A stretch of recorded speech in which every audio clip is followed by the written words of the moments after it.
muy pocos meses, y aunque estaba seguro de saber completamente acerca del dominio de su labor, ha caído en una fatiga constante por la desorientación que genera su falta de identidad. No se reconoce. Sus estudiantes también no comprenden cuál es su imagen, no comprenden qué es lo que proyecta. Sus preguntas son muy recurrentes. ¿Qué es ser docente? ¿Cuál es la imagen del docente? Él va a intentar en este viaje buscar su identidad. Acompañémoslo. Antes de empezar, detengámonos un momento a identificar por los dos problemas que afronta Kevin en su realidad. Si bien Kevin es consciente de la diversidad de maestros, de contextos y de realidades, no tiene una identidad cultural que pueda llevar a sus clases, para inspirar y ser modelo. La diversidad es para él más bien una gama de estereotipos que limitan y están por encima de su deseo por encontrarse, ya que debe elegir un guión que responda a su contexto. La carga no es mínima, lleva un peso a cuestas, pues él se necesariamente que su labor no sirve para nada. Para este viaje entonces no tendrá nacionalidad, ni continente ni cultura. Kevin y ustedes abrirán su mente para dejar el peso y sostener su búsqueda. Acompañémoslo. Para describir el segundo problema, vamos a concebir una pequeña línea de tiempo. Al final está Kevin y en el comienzo un antiguo historiador. Pensemos que el historiador ve directamente a Kevin y no comprende cómo puede cambiar la identidad del docente. Y para ello nosotros brevemente reseñaremos los cambios de la escuela a través de la historia, muy resumidamente.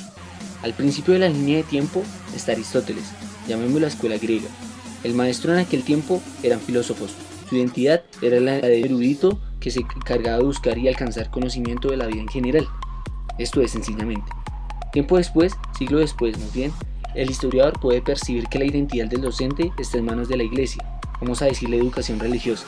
Los maestros desde entonces ya no son filósofos, sino curas o monjes, los cuales enseñan cuestiones teológicas y morales.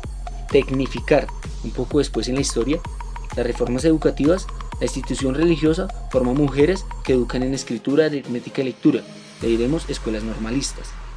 La identidad de esta ahora está en manos de mujeres, porque la educación, como bien saben, era concebida como una imagen doméstica. Para finalizar, la ciencia sustituye a la teología. Ya en ese momento es considerada una educación buscando un método elemental que formulaba leyes generales que poco después configurarían una sociedad entre comillas ordenada. Sigamos en el proceso.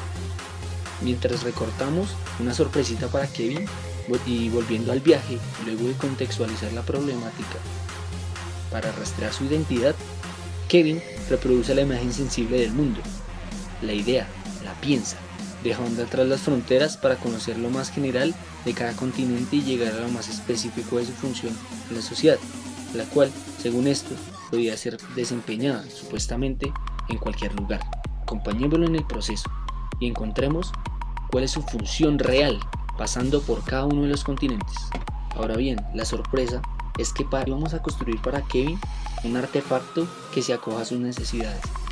Debe ser veloz, sutil, ligero y potente, para que se transporte rápidamente por terrenos fangosos y difíciles, ya que su búsqueda no puede tardar demasiado.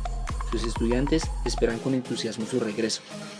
El resultado fue una motocicleta con una rareza atrayente, una pala hecha de un material atómico irrompible para desenterrar las cuestiones mejor guardadas de la pedagogía continental. Su nombre, aplicado por su cochero, o más bien conductor, es decir, Kevin, es el excavador pedagógico. Llegando como primera medida al continente americano y excavando, Kevin se da cuenta que es un continente demasiado problemático. Tiene deficiencias en el sistema político y económico. Pero bueno, vayamos a lo del maestro. Encontramos a un maestro multifacético, un maestro que tiene una labor, a veces de celador, a veces de orientador y en ocasiones de niñero. Además de esto, se lucha por una carrera docente. Es una lucha constante de todos los docentes por subir de escalafón. Además de esto, solamente el 54% de los docentes tienen computador y lo saben manejar. Los docentes se tienen que transportar muy largas distancias hasta llegar a su lugar laboral, a su lugar donde van a dar las clases. Las horas laborales se convierten en 9, en 10, en 11 y hasta 15. Se sobrecarga al profesor. Además de esto, los profesores tienen que transportarse largas distancias hasta llegar a su lugar de trabajo. En este contexto hay un problema también. Hay profesores demasiado veteranos y los jóvenes no pueden sobresalir. Los profesores todavía siguen reclamando salarios sin justificación. Continuando el viaje con Kevin y llegando al continente asiático, el más grande y el más poblado del mundo, encontramos que este continente concibe la educación de otra manera. Kevin encuentra que el maestro no elogia a sus estudiantes, pues él está por encima de ellos. El maestro dicta clases de 3 a 4 horas y el resto la dedica a plantear sus planes de estudio. Considera que la enseñanza debe ser igual para todos y no pretende crear el ideal de que a los ricos se les enseña de esta manera y a los otros de esta. Es disciplinado. Se le otorga una identidad de sabiduría. Hay una sabiduría en él. Llegando al continente europeo, Kevin se da cuenta que este es uno de los continentes más sobrevalorados del mundo. Es la cuna de la civilización occidental. El 95% de las escuelas son públicas. Tienen un buen manejo de las TICs. Sus docentes son los mejores y tienen un poder investigativo bastante controlado. Y la igualdad gremial es favorable tanto para el profesor como para las demás profesiones. Llegando al continente oceánico, Kevin encuentra que la educación está fundamentada en la formación de ciudadanos del futuro, donde la calidad de la formación docente es primordial en la construcción de país. La educación de Oceanía está constituida en el conocimiento de los valores y las destrezas, en habilidades cívicas. En los países de Oceanía se habla de una comunidad de aprendizaje, donde activamente participan docentes, maestros, padres de familia y comunidad. Esto para acceder a un conocimiento construido desde y para sus necesidades, situaciones y contextos.